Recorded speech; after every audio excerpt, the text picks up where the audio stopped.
سکتا ہے، مگر حورین جو ہیں ان کو ایک لقمہ اور کھجور اور معمولی سے کپڑے کے صدقہ سے ان کا حق مہر ادا ہو جاتا ہے۔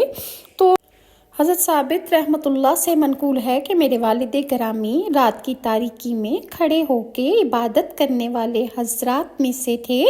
یہ فرماتے ہیں کہ میں نے ایک خواب میں ایک ایسی عورت کو دیکھا جو دنیا کی عورت سے میل اور مشابہت نہیں رکھتی تھی۔ میں نے اس سے پوچھا کہ تم کون ہو؟ اس نے جواب میں کہا کہ میں حور ہوں، اللہ کی باندی ہوں۔